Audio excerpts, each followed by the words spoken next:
long as they're not bright colors like pink, purple, or neon colors. Somber commemorations around the world today for International Holocaust Remembrance Day for the 6 million Jews murdered during the Nazi campaign.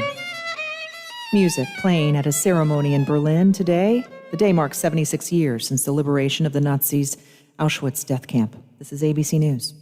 With the new president, so much is happening in Washington. Now, millions are turning to Newsmax TV, your trusted news source. They're going online to Newsmax.com for breaking news and downloading the free Newsmax app on their smartphones. Newsmax TV is on all major cable systems. If you don't get Newsmax, call your cable operator or watch it free on Roku, YouTube, Apple TV, Xumo, Pluto, and smart TVs like Samsung and LG. Newsmax is real news for real people. Start watching today.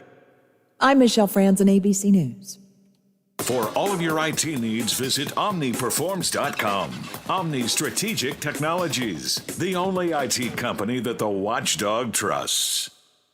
Are you or your loved ones facing a serious legal battle? The law office of Paul Harris wants you to know you aren't alone. Do you need someone that's not afraid to go to trial and fight for your rights? Attorney Paul Harris and his team are willing to go where most firms are not. The courtroom. With a successful track record in civil litigation, criminal defense, including tax issues and healthcare fraud, Harris Law Office will fight for their clients by offering the most aggressive representation in and out of court. Call Paul Harris at Harris Law Office for a free consultation. 304-232-5300. Does your dog need groomed or walked? Are you looking for a pet sitter or dog boarding options? If so, call Dirty Paws, Wheeling's newest pet care service, providing the Ohio Valley with everyone's pet care needs. Check us out on Facebook at Dirty Paws WHG or call 304-639-7754. Plumbers and Steam Fitters Local 83 want to thank the owners and contractors of the Ohio Valley for using their locally trained workers to help build for the future. Local 83 helps design, fabricate, and build the gas infrastructure for the oil and gas industry here in the Ohio Valley. Plumbers and Steam Fitters Local 83 is 300 members strong and growing. They also do residential, commercial, and industrial work on both sides of the river. For more information, call Plumbers and Steam Fitters Local 83 at 304-233-4445.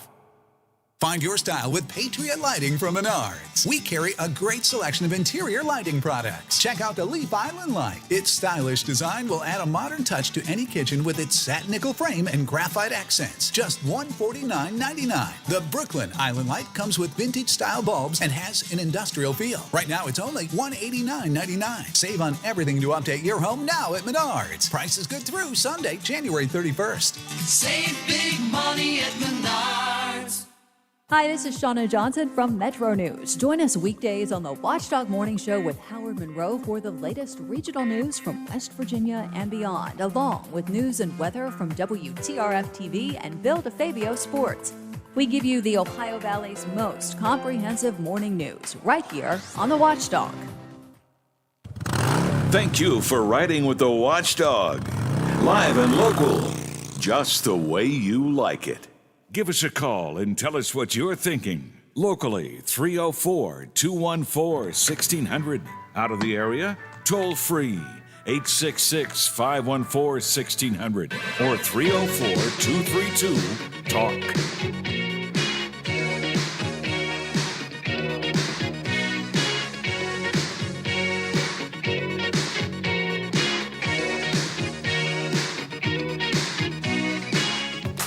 The afternoon drive continues with more news, sports, and talk on the Watchdog.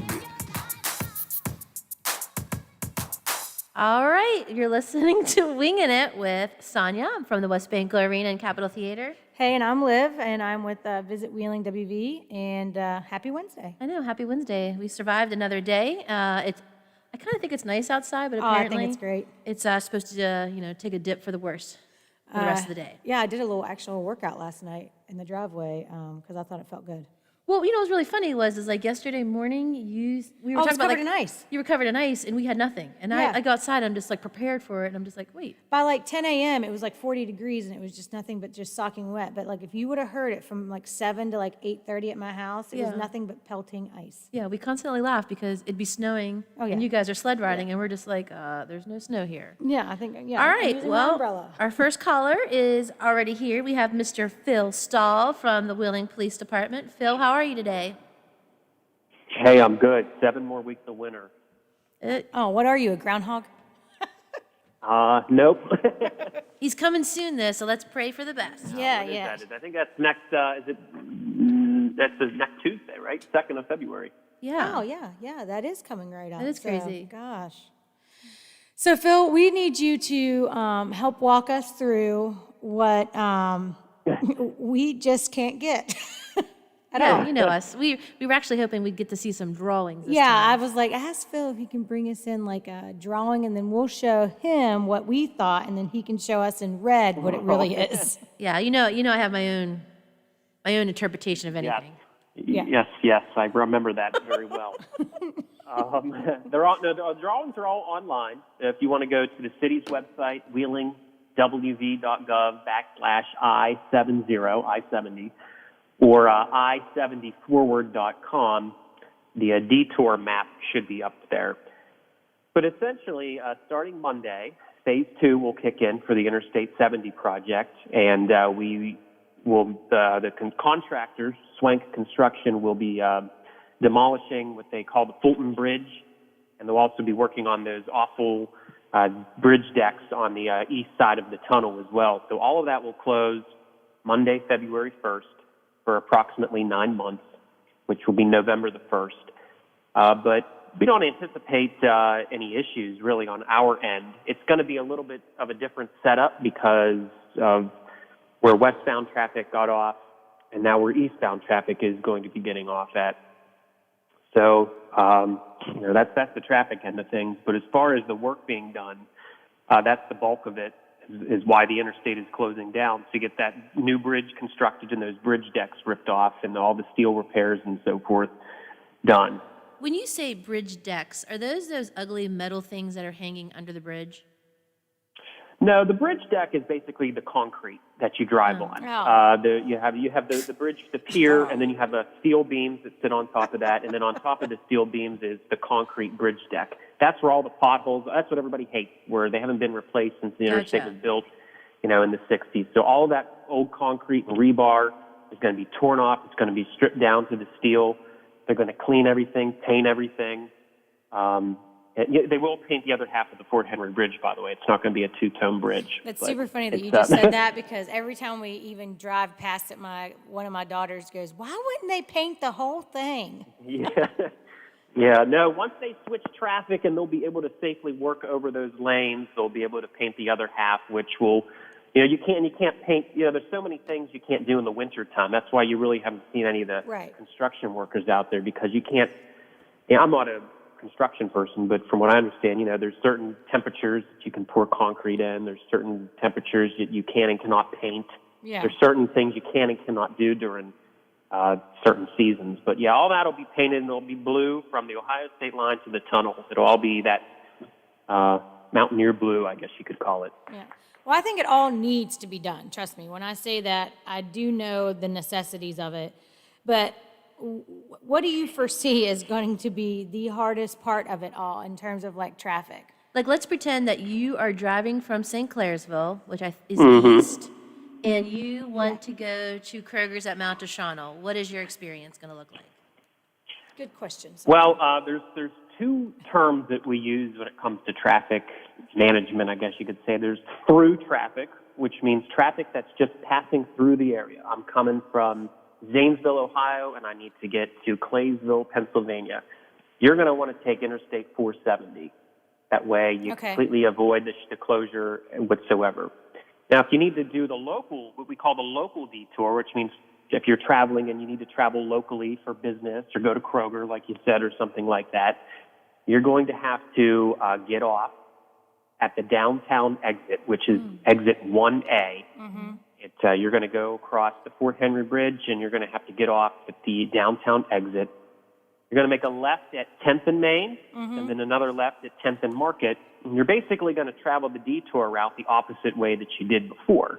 You're going to go up National Road, over Wheeling Hill by the Indian, past Generations, past the Fulton Dairy Queen, and then at the intersection of Perkins right there, you can, you can either go to Kroger or you can get back on the interstate and continue on eastbound. There's going to be some weird things that are going to, typically the first 2 days is when we see if there's any issues, and we'll figure it out then. There's not a lot of room right there on that interstate off-ramp. So there may be a backup a little bit there, but so we'll be able to adjust the traffic lights at that time to see what it looks like. I would say your hardest, I know the last few days, especially since school has been back in, right there for Lindsley, pickup. It backs up to Perkins. The first couple of days was backed up to almost Perkins around like 3:15, 3:30. So that may definitely be an area of interest, I guess. Yeah, and we're not going to have the issues westbound that we're going to have eastbound because, you're right, with schools. And another weird thing, too, is that, when the westbound closure happened, schools shut down within 6 weeks, and they never, we didn't have any problems really after March 13th. Right. They picked up this fall, but the project by that time, everybody was used to it. There's so many different things. We don't have to get into the whole COVID thing, but, people were working from home, and the traffic volumes were still so much different than what we anticipated with. So we don't anticipate any issues really on National Road. There's one thing, too, to remember is if you're traveling what some people call Route 2, it's also US 250, which is if you're coming from Moundsville and you're coming up, past the old Ohio Valley Medical Center, that stretch of road, that's US 250, State Route 2. The on-ramp to get on to 70 East is going to be closed. That's part of the project, that on-ramp right there, because it's all tied into the bridge. So you're going to have to get off either at the 18th Street exit, and then go go through up downtown, over. or if you are traveling westbound, if you're traveling 250 north and you're going to want to go westbound, the road's still going to be open. You can take the ramp, go into the tunnel, and go out to Ohio. So when they're redoing the eastbound, like going east, I don't know if that's the correct word. Eastbound, how they have that pretend highway to go nowhere? Like it started out to be a ramp of some sort or a highway of some sort. Will that disappear? That has to stay because of the way the bridge was built. It's like it holds the bridge up because of the way the pier was constructed. I don't know if you noticed, but they when they opened the one ramp already that goes to 70 west to 250 south, they kind of put a concrete parapet wall that kind of curves in that area so that road to nowhere doesn't exist anymore. So it has to stay because the way the bridge was built back in the 60s or whatever, but it'll still be there, but I don't think it'll be as recognizable. Nice. So you guys also just made an announcement that for 9 months, that portion of Heritage Trail on the road that you're working on the side of the road that you're working on, will also be closed for 9 months. Is that over there by Right. The eastbound lanes it was open for phase 1. But phase 2, it's going to have to be closed because they're going to be demolishing the bridge, and that's a safety hazard. And there's a lot of moving vehicles in that area, and so it's going to have to close for the duration of the demolition and reconstruction of that bridge. So, you'll be able to walk on the trail up until there'll be some signage and some fencing that'll say, do not enter. But just walk up to the sign. You'll have to turn around if you're walking the trail or bicycling. Well, my boss keeps telling me about a secret road that's back up. Don't tell about that road on the air. Well, but if they're closing that trail, would they be closing that road as well? Oh, no, that Rock Point Road area will be open as well. And then, McCulloch Street you can still access McCulloch Street, which kind of comes out by Generations right there. That'll be used also as an emergency access route as well. We are prepared as first responders because of the hospital, we're only having one hospital in the area, in the eastbound, accessing that from Ohio, the island, downtown. That's going to put a different I don't know if I would say challenge, but it made us think a little bit about hospital response time. But there are some emergency, what we call like turnarounds or crossovers, if you would, kind of at the bottom near the US 250 interchange there, where ambulances. I guess I should mention first, you can still go through the tunnel because of the ramp. Going eastbound through the tunnel, it's a left exit ramp. It's called the exit 1B, the 16th Street exit to 250 south. That bridge is complete. That exit's complete. That'll still be open. It'll be open for emergency access and for the traveling public. So if you are coming from Ohio and you need to get to South Wheeling, you can still go through the tunnel, get off that exit, and go southbound on 250. You just can't. 70 East will be cut off. So technically, every time that we forget to get off that downtown exit, to go up over the hill, we can still get off and circle back around. That's good to know. Thank you. Correct. Yeah.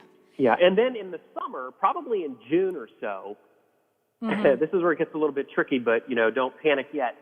That exit, the Main Street exit, will have to close in the middle of the summer to work on that ramp. So the detour for that is going to be actually going through the tunnel, getting off the exit, going southbound, back to 16th Street. Getting off the 16th Street through Neely's, and then traveling up Market Street, and then getting back. So it'll be quite a longer detour, but they say that the work has to be done at that time in order to do something. But they said, don't worry about it right now. That won't happen until probably summertime. So summer. And are you guys coordinating with the West Virginia Department of Transportation to possibly streetscaping at the same time? Yeah, we have a first responders meeting with them tomorrow. But did you say streetscaping project? Yeah, because it would be nice to coordinate that all at the same time. That, from what I understand, will go out to bid later this spring, and hope to start that in the fall.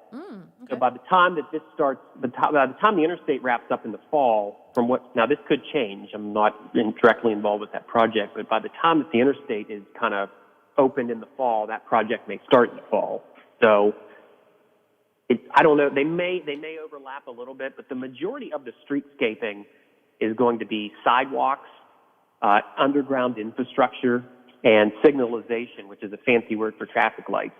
The paving part of the streetscaping, which is what everybody wants, that'll probably be the last thing that happens, because you're going to want to rip up the streets first and put all the pipes down and things and the new traffic signals before you pave the road. So they might, and that's Main, Market, and the side streets. So they may start probably down at the 16th Street exit or area and maybe work their way uptown. But like I said, I'm not really directly involved with that project. But they may interlap each other a little bit, but we don't anticipate it. Will you be eventually, Phil? Probably. Once we kind of get figured out what the timeline is and traffic patterns and things of that nature. Yes, but it's not been put out to bid yet. I think that's going to be put out to bid maybe in the spring. And once we get to that point, we'll know more information. But nothing as far as the closure goes on Monday. We're not even near that project yet. Can I tell you the only thing that drives me crazy about this whole construction?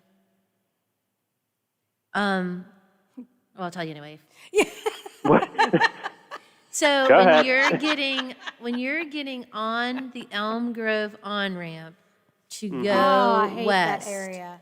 and nobody is following The stop speed sign. line. Well, the stop sign, but the speed limit. Like people are flying down. It is so scary to get on the highway from there. I don't Yeah, I don't think people should be able to change lanes right there. Like if you're at that stop sign and somebody's in the left, like in the far left lane, they are like actually crossing over right where that one merge lane is. And it's just like, what the heck? Yeah, it's like I try to always remember to go to the next exit to get on. Yeah. Sometimes I forget, and then I'm like, oh, why did I do this? Yeah. Because one, I'm scared of getting rear-ended, but two, I'm scared of like the trucks coming down the road. That's the only thing that, other than that, Phil, I'm not gonna lie to you. I don't go far, Yeah. I actually can't tell any of this construction. Yeah, it hasn't really disturbed me. I mean, I can go get my Yeah, Target well, you pickup get real used just to fine. Yeah. Yeah, you get used to it. And honestly, like I said, we chuckled a lot in like tourism or in our board meetings that 2020 was supposed to be the year that construction was supposed to slow down tourism.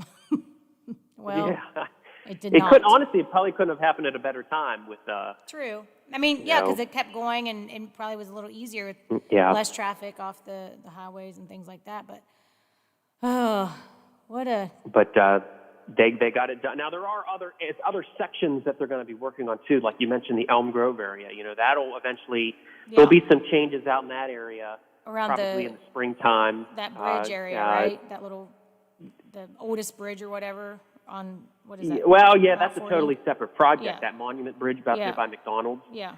Yeah, that may go this year as well. Not Monday, not in the month of February. I don't know what the latest is on that. But there's going to be a lot of switching of traffic probably in the springtime because, like I said, they have to wait till the weather warms up to maybe paint lines or something like that. Yeah. But the back channel area, which is from the Ohio state line to the Fort Henry Bridge, that will be switching from what we understand. You're going to be driving on the brand new concrete finally, probably in March or April. So there's going to be the shutdown of the eastbound lanes isn't just that we're just not shutting it down. We wait 9 months. There's going to be other things happening. Traffic patterns are going to change a little bit, but probably in the month of February and March, the big thing is just getting used to that closure and taking the detour route. They say it'll last, like I said, 9 months, which is November 1st, but based on the westbound construction, and they opened that, I think, at least 15 days early, around mid-October. And that was with a 2-week coronavirus shutdown back in the spring. Those guys took a 2-week break because of the uncertainty of what was going on. Right. So I don't anticipate them doing that again for another 2 weeks. So if it was up to me, I'd say we might be lucky. Hopefully we'll be lucky enough to get it opened a little bit sooner than the November 1 deadline. Well, that's exciting. Yeah.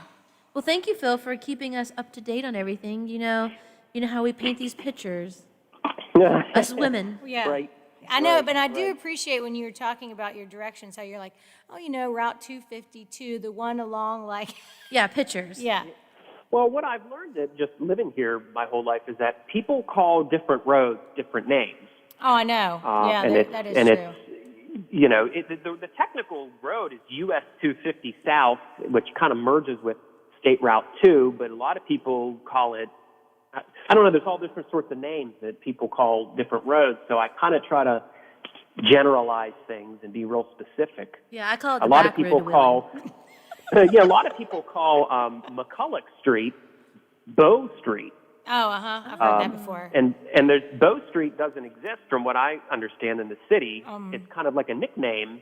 If you were to travel that road and call 911, you'd say, "Where are you?" The road is technically called McCulloch Street, but for some reason, I don't know who gave it the name or what. It's a nickname of Bow Street, so it can kind of get a little bit confusing when people say McCulloch Street, and they think in their head what McCulloch Street is, and because they think it's Bow Street, but it's really McCulloch Street. Now I'm just confusing the heck out of you guys, but No, you're not. No, you're not. Because, I live along close to GC&P, but GC&P is a huge road in the county. It is. And I always feel bad for somebody if they'd break down on that road, and then they'd have to call and be like, I'm on GC&P, and they'd be like, well, where at? Because you'd have to give them the landmarks of the century. Because it goes all the way to Warwood, it goes all the way out to West Liberty. It's huge. Yeah. Yeah, well, and how many people do you know? I call it National Road, but I know a lot of people that just simply say 40. Yeah. Yeah. They just say 40, and it's not National Road, it's 40. When people started referring it to it as 40, I was like, where's that at? Yeah. Isn't it in Bridgeport? Yeah. Do you remember when there was triptychs? Are you old enough for that, Phil? Like you used to go to AAA and get a triptych? No, Oh man, you are young. So this will tell you how lack of sense of direction I have. So when I saw US 250 like through Moundsville or Cameron or however far it goes, I lived on 250 at the time in Bridgeport, Ohio. So I used to think that my triptychs were wrong and I would throw them away. Because I'm like, why are they taking me this way? Yeah. It's not right.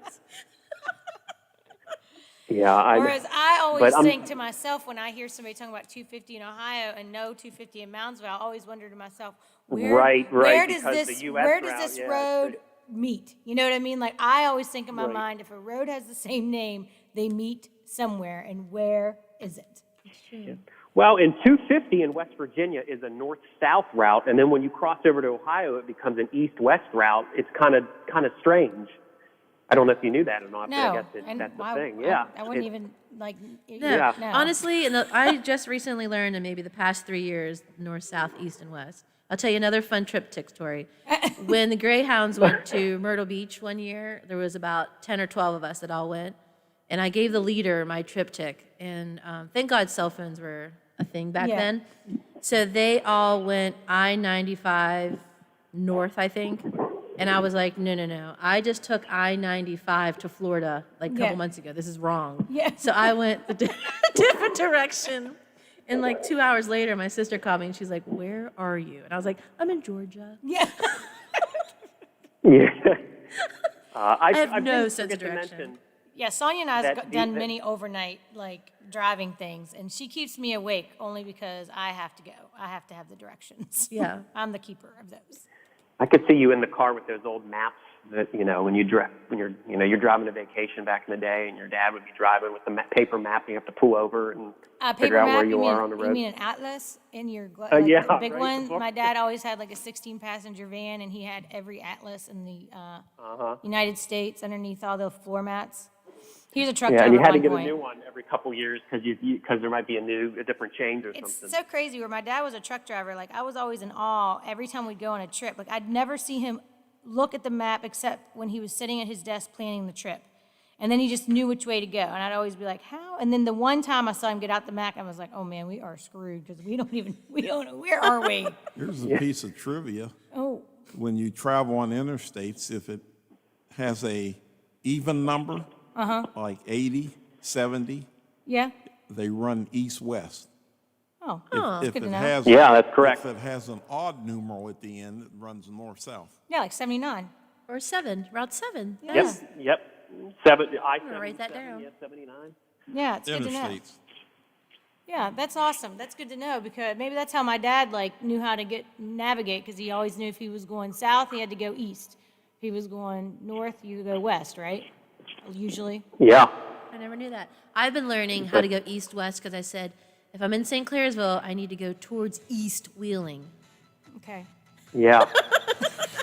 But one final thing I do want to point out Yes. is that the on-ramp and the off-ramp to Wheeling Island will remain open the entire time during the project. They will not be shut down. Oh, that's That's amazing. a clapping. That's clapping for And you. I'm telling you, when everything is done, it's going to look beautiful. Everything's going to be cleaned. Everything's going to be painted. Even the piers, they're going to paint the piers like a white cream color. It's Oh, going to nice. look brand new. Nice. It's going to be like Chip and Joanna came up in this place. Right? Well, thank you, Phil. This is Phil from the Wheeling Police Department, always keeping us up to date on where we're going. You betcha. You're listening to The Watchdog. Please support the sponsors that support the station.